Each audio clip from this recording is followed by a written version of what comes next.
Welcome बच्चों। जैसे हमारा चैप्टर चल रहा है मोशन इन प्लेन, तो उसके इसमें हम जो टॉपिक्स देख रहे हैं धीरे धीरे करके आगे बढ़ रहे हैं। आज हम देखने वाले हैं यहाँ पर जो हमारे पास में इक्वेशंस है जिसे हम काइनेमेटिकल इक्वेशंस बोल सकते हैं, ठीक है, जो आपको ऑलरेडी 9-10 में है, ठीक है, आपको पता है वो, तो कैसे डिराइव होते हैं वो आज हम देखने वाले हैं। क्या हेडिंग है हमारी आज की? मोशन यानी कि equations of motion for uniform acceleration, ठीक है। यूनिफॉर्म एक्सेलरेशन के लिए जो मोशन के इक्वेशंस है वो हम इक्वेशंस यहाँ पर देखने वाले। उसके लिए बच्चों जो हमको ज़रूरत पड़ेंगी तो उस चीज़ की, ठीक है, तो यहाँ पर हम क्या कर लेते हैं, जो भी हमको ज़रूरत है तो थोड़ा ग्राफिकल रिप्रेजेंटेशन जो इसके पहले भी हमने देखा हुआ है, ठीक है, आप थोड़ा याद करिए। जो हमारे पास में वीटी ग्राफ था, वेलोसिटी टाइम ग्राफ, ठीक है, तो इस वेलोसिटी टाइम ग्राफ के अनुसार हम यहाँ पर क्या करने वाले, देखने वाले, ठीक है। हमारे पास में क्या करते हैं, यहाँ पर हम ना एक यहाँ इस तरह से मैं थोड़ा इसका कलर चेंज कर लूँ ताकि आपको अच्छे से दिखे, ठीक है। मान लीजिए कि हमारे पास में ये ग्राफ है, ठीक है, हम ग्राफ लेते किसका, ये समझो आपका टाइम एक्सिस है, ये आपका वेलोसिटी एक्सिस है, ठीक है। अब स्टार्टिंग में जैसे कि मान लीजिए कि यहाँ पे तो आपको मालूम है कि समझो ओरिजिन है यहाँ पे जिसके कोऑर्डिनेट 0,0 होते हैं, ठीक है। अब जब मान लीजिए कि वो x = 0 से स्टार्ट करता है, ठीक है, एट टाइम t = 0, ठीक है, यानी 0 से स्टार्ट करता है, डिस्प्लेसमेंट उसका समझो 0, टाइम t = 0, ठीक है। अब उसकी इनिशियल वेलोसिटी समझो, मान लीजिए कि इनिशियल वेलोसिटी यहाँ पर मैं आपको बता दूँ, ठीक है, ये समझो पॉइंट A है, यहाँ पर ये इनिशियल वेलोसिटी है एट टाइम t = 0, ठीक है। फिर उसके बाद में जब हम यहाँ देखेंगे तो यहाँ से मान लीजिए कि कुछ समय बाद, ठीक है, ये उसके यहाँ पर क्या होंगे, फाइनल वेलोसिटी, ठीक है। यहाँ मैं लिख दूँ, अगर यहाँ से अगर बात करते तो ये समझो v है उसकी, ठीक है, ये फाइनल वेलोसिटी यानी next time at time t पर उसकी वेलोसिटी कितनी है ये समझो, ठीक है। अब यहाँ पर हमारे पास में इसको मैं पॉइंट नाम दे देता हूँ, समझो ये पॉइंट B है, ठीक है। अब यहाँ से अगर हम बात करते हैं, इसको नीचे मैं खींच लूँ इस तरह से, ठीक है, तो यहाँ पे ये आपको कुछ एरिया, कुछ स्लोप वगैरह यहाँ पर आपको दिखेगा, ठीक है। तो चलो यहाँ पर मान लीजिए कि मैं इसको नाम दे देता हूँ, ये C है और ये पॉइंट D है, ठीक है। अब यहाँ पे जो AB है ये हमको क्या करता है, वेलोसिटी देती है, ठीक है। जैसे जैसे टाइम इंक्रीज होते जाता है वेलोसिटी हमारे पास में चेंज हो जाती है, वो हमको बताता है यहाँ पर, ठीक है। तो चलो यहाँ पर हमारे पास में जो इसको समझते हैं, इस ग्राफ से हम क्या करते हैं समझते हैं, ठीक है।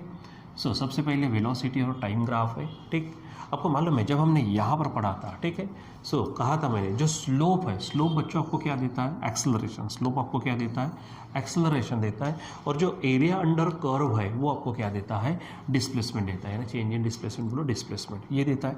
तो लास्ट टाइम हम ये पढ़ चुके हैं, ठीक है। तो जैसे हमारे पास में मान लीजिए कि ये हमारे पास क्या है, ये ग्राफ है, ग्राफ AB है। अगर मैं इसका स्लोप अगर निकालता हूँ तो स्लोप मान लीजिए कि थीटा है, tan थीटा = हमको में tan थीटा जो हमको क्या देगा, dv/dt देगा, जो एक्सेलरेशन देगा, ठीक है। तो स्लोप से अगर बात करते हैं, ठीक है, यानी स्लोप ऑफ AB हमको क्या देता है, एक्सेलरेशन। यहाँ पर एक्सेलरेशन जो हो जाएगा हमारे पास में, तो एक्सेलरेशन = जो स्लोप होता है dv/dt जिसको हम v - u बोलेंगे, ठीक है। v - u upon t minus, ठीक है, t माइनस आप 0 इसलिए ले सकते हैं, ठीक है, क्योंकि हमने स्टार्टिंग से ये किया, जब स्टार्ट किया था तो वहाँ पे टाइम क्या होगा, 0 होगा। और कुछ समय बाद, ठीक है, कुछ समय बाद जैसे टाइम t = 0 है तो हमने वेलोसिटी ली है u, टाइम समझो t लेते हैं तो वेलोसिटी हम क्या ले लेते हैं, v लेते हैं, ठीक है। जब हम एवरेज एक्सप्रेशन निकालेंगे तो v - u अपॉन क्या हो जाएगा, t - 0, ठीक है। सिंपली यहाँ सॉल्व करेंगे तो v - u अपॉन t हो जाएगा, यानी इधर ट्रांसफ़र करेंगे तो at = v - u बनेगा, इसलिए v बन जाएगा, u को ट्रांसफ़र करो तो u + at ये आपको मिलेगा यहाँ पर, ठीक है। ये आपके पास में एक फार्मूला तैयार हो जाएगा, जो हमारा पहला काइनेमेटिकल इक्वेशन है, v = u + at, ये आपने देखा हुआ है, ठीक है। तो कैसे निकालेंगे, vt ग्राफ है हमारे पास में, vt ग्राफ का जो स्लोप होगा वो स्लोप हमको एक्सेलरेशन देता, यानी acceleration = v - u upon t - 0। हम बोलते हैं ना t2 - t1, तो t2, तो ये t2 हो गया, ये t1 हो गया, ठीक है। यहाँ पे इस तरह से सॉल्व करेंगे, ठीक। और अब आपको क्या चाहिए, यहाँ पर आपको चाहिए क्या, हमारे पास में डिस्प्लेसमेंट हम निकालते हैं, जब उसका एरिया, जब हम एरिया की बात करते हैं, जैसे बच्चों देखो ये जो पूरा का पूरा हमारे पास में एरिया है, ये एरिया अगर हम लेते, ठीक है, वी टी ग्राफ से जब area under the curve we T हमको क्या देता है, डिस्प्लेसमेंट, ठीक है। तो डिस्प्लेसमेंट के लिए हमारे पास में क्या हो जाएगा यहाँ पर, तो यस, ठीक है, यस इज इक्वल टू क्या हो जाएगा, एरिया, एरिया किसका हो जाएगा, ये देखो पूरा का पूरा, तो एरिया ऑफ ए बी, ये क्वाड्रिलेटरल समझो, ए बी डी ओ, समझो क्या है हमारे पास में quadrilateral A B D O, ठीक है, यहाँ पर वापस कर सकते हैं, ठीक, ए बी डी ओ ए, ठीक है, यहाँ तक गए तो इसका एरिया। अब इस एरिया को, ठीक है, इस एरिया को हम दो इसमें डिवाइड करते हैं। अब देखो यहाँ पर ये जो दिख रहा है, ये यहाँ से देखो, ये आपको रेक्टेंगल मिल रहा है और ये यहाँ पे ट्रायंगल मिल रहा, ठीक है। सो एरिया ऑफ क्वाड्रिलेटरल कौन सा हो जाएगा, ए सी डी ओ, क्या हो जाएगा, ए सी डी ओ, ठीक है, प्लस एरिया ऑफ क्या बनेगा, ट्रायंगल, तो एरिया ऑफ ट्रायंगल क्या है, A B C, area of triangle A B C, ठीक है। अब क्योंकि ये हमारे पास में क्या है, रेक्टेंगल है, तो रेक्टेंगल का एरिया आपको मालूम है क्या होता है, लेंथ इनटू ब्रेथ, ठीक है। सो यहाँ से यहाँ तक अगर गए तो आपको क्या मिलेगा, यू, ठीक है, और यहाँ से यहाँ तक गए तो समझो ये टाइम टी पर है, ठीक है। So T minus zero T हो जाएगा और यू माइनस जीरो यू, यानी सिंपली यू इंटू टी होगा, यू इंटू क्या होगा, टी, समझ रहे हैं आप क्या है, ये समझो ब्रेड है, ये लेंथ है, ठीक है, तो लेंथ इंटू ब्रेड बोलते हैं ना हम, तो यहाँ से कितना है, यू है, यहाँ से कितना है, टी है, तो लेंथ इंटू ब्रेड यानी क्या हो जाएगा, यू टी, ठीक है, प्लस ट्रायंगल का एरिया आपको मालूम है हाफ इंटू क्या होता है, बेस इंटू हाइट, तो बेस हमारे पास देखेंगे तो ये आपका क्या हो जाएगा, बेस, ठीक है। तो यहाँ पर अगर इस तरह से जाते हो तो टाइम एक्सेस पे जा रहे हैं, तो टी माइनस क्या हो जाएगा, ज़ीरो, ठीक है, यहाँ पर टाइम होगा टी माइनस ज़ीरो, और फिर हाइट जब बात करते हैं तो यहाँ से ऊपर में क्या हो जाएंगे, हाइट, ठीक है, तो ये v है और यहाँ पे u, यानी क्या हो जाएगा, v माइनस यू, क्या होगा यहाँ पर, v माइनस यू, ठीक है।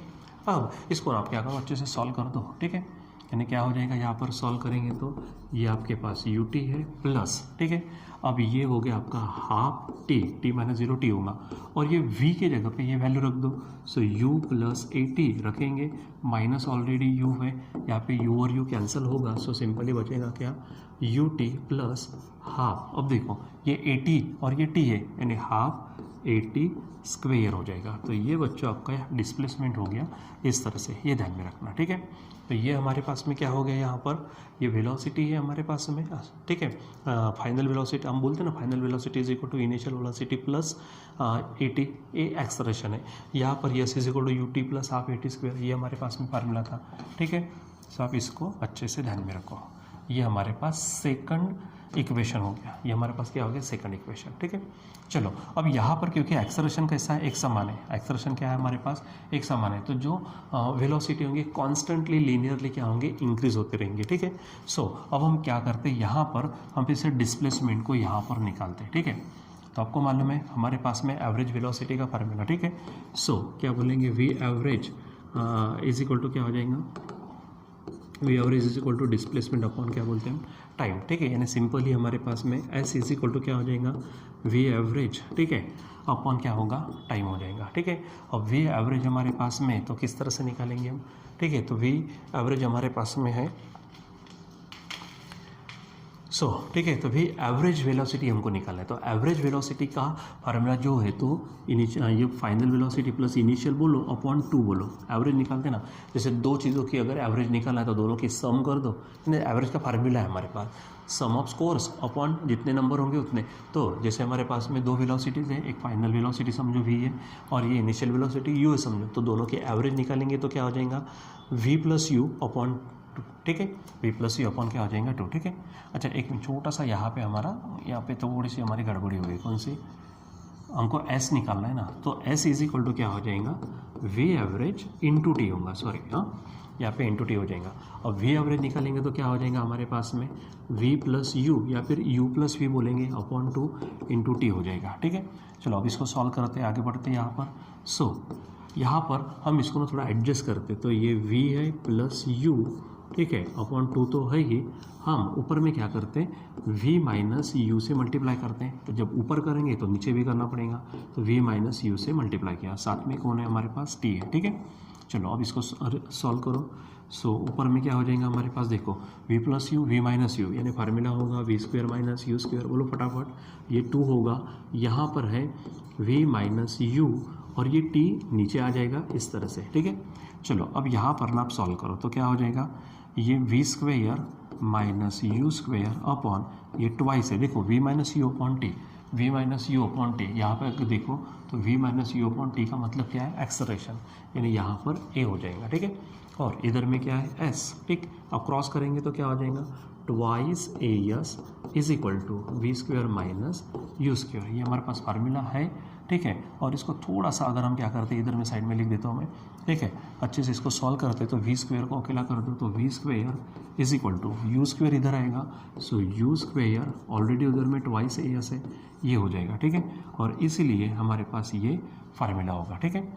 तो ये हमारा तीसरा काइनेमेटिकल इक्वेशन है, ये हमारे पास क्या है, तीसरा काइनेमेटिकल इक्वेशन। किस तरह से आया तो यहाँ पर आपके पास में है ये, ठीक है। तो इसके लिए हमको इस ग्राफ का इस्तेमाल करना पड़ा, ठीक है। सो ग्राफ किसका लिया हमने, किसके बीच में ग्राफ है हमारे पास में, वी और टी के बीच में, ये ऑलरेडी ग्राफ हम पढ़ चुके हैं, ठीक है। तो जब इस ग्राफ से लेंगे तो ये जो स्लोप देगा वो आपको एक्सर्शन देता, और जो एरिया होता वो आपको डिस्प्लेसमेंट देता, और उसी के चलते हम यहाँ पर ये तीनों के तीनों हमारे पास में फार्मूले जो काइनेमेटिकल इक्वेशन से हम पढ़ चुके हैं, ठीक है। अब यहाँ पर हमने जब हेडिंग कौन सी थी हमारी, कि equations of motion in uniform acceleration. अब बच्चों यूनिफॉर्म एक्सेलरेशन की अगर हम बात करते हैं स्पेशली, तो जो से मान लीजिए कि एक आधी बॉडी को मैं यहाँ से छोड़ता हूँ, तो जो फ्रीली फॉलिंग बॉडी होती है, ठीक है, जो एकदम फ्री ऐसे नीचे नीचे आती रहती है, ठीक है, तो उसका यूनिफॉर्म एक्सेलरेशन होता है, और वो एक्सेलरेशन होता है एक्सेलरेशन ड्यू टू ग्रेविटी, ठीक है। तो वो ध्यान में रखना। तो जो हमारे पास में 3 फार्मूले, अब यहाँ पर आपके पास में नोट्स भी, ठीक है। तो ये देखो, ये हमारे पास में पहला कौन सा है, ये फार्मूला, ठीक है, ये हमारे पास पहला फार्मूला हमने देखा, v is equal to u plus a t, ठीक है। उसके बाद में जो हमारे पास सेकंड फार्मूला है, ये हमारे पास है s is equal to u t plus half a t square, ठीक है। और ये हमारा थर्ड है हमारे पास में कौन सा, v square is equal to u square plus twice s. ये आपके लिए नोट्स है जो मैं आपको व्हाट्सएप पे भेजता, या फिर आप यहाँ से ही स्क्रीनशॉट लेकर काम कर सकते हो, ठीक है। तो यहाँ पर हमारे पास में जैसे मैंने कहा अभी क्या, कि फ्री फॉलिंग बॉडी आपको यूनिफॉर्म एक्सेलरेशन का एक बहुत ही कॉमन एग्जांपल है, तो ध्यान में रखना। तो क्या होता है हमारे पास में, फ्री फॉल का मतलब क्या होता है, सो आप फ्री फॉल के लिए ध्यान में रखो। तो फ्री फॉल का मतलब क्या होता है, ठीक है, the motion of any body under the influence of the gravity of the earth is called as free fall of that body, ठीक है। यानी जब ये नीचे गिरेंगे अपने आप फ्रीली, हाँ, ज़्यादा से ज़्यादा यहाँ पर जो एक्स्ट्रा का फोर्स होता वो एयर रेजिस्टेंस या फिर फ्रिक्शन हो सकता है, ठीक है। सो ध्यान में रखना, इसमें कुछ पॉइंट ध्यान में रखो। The other force acting on the body is air friction और रेजिस्टेंस, जिसे बोलेंगे हम, दैट कैन बी निग्लेक्टेड, उसको हम निग्लेक्ट कर सकते हैं, बहुत ही कम होता है, ठीक है। उसके बाद सेकंड पॉइंट ध्यान में रखना, the acceleration of the body is the acceleration due to gravity along the vertical direction, ठीक है, and can be taken as constant, हम उसको कांस्टेंट ले सकते हैं, एकदम सीधा सीधा आता है एक्सेलरेशन ड्यू टू ग्रेविटी, ठीक है, यानी यूनिफॉर्म होता है, ठीक है। क्या बोलेंगे, दस the velocity and acceleration both are along the vertical direction, ठीक है, and the motion is uniform rectilinear with uniform acceleration. क्योंकि जब यूनिफॉर्म एक्सेलरेशन की बात करते हैं, जैसे मैंने कहा था लास्ट टाइम में, ठीक है, जब आप गाड़ी को यानी ना ऊपर में ना नीचे में एक्सेलरेशन कम ज़्यादा करेंगे, मतलब आपका एक्सेलरेशन एक समान है, उसके लिए गाड़ी कैसे एकदम सीधे स्ट्रेट लाइन पर चाहिए, और उसके यानी एक समान, ठीक है, इक्वल इंटरवल ऑफ टाइम में इक्वल वेलोसिटीज अगर होती है तो ही यूनिफॉर्म होगा, ठीक है। तो ये ध्यान में रखना, ठीक। So free fall of the body is the most common example of uniform rectilinear motion with uniform acceleration of the body, ये ध्यान में रखना, ठीक है। तो चलो हमारे पास में जो हमारे पास जो इक्वेशंस है, ठीक है, यहाँ पर हमने जो पढ़े हैं, यहाँ पर ये इक्वेशंस, ठीक है, 3 काइनेमेटिकल इक्वेशंस किस तरह से आए तो ध्यान में रखना, सिंपल। स्लोप से विचार करेंगे तो एक्सेलरेशन मिलेगा, ठीक है, एरिया से विचार करेंगे तो डिस्प्लेसमेंट मिलेगा, ठीक है। एवरेज वेलोसिटी से आप यहाँ पे ये फार्मूला भी डिराइव कर सकते हैं, ठीक है बच्चों। तो यहाँ पर अभी आज के लिए बस इतना ही, बाकी हम कंटिन्यू करेंगे बाद में। Till then bye.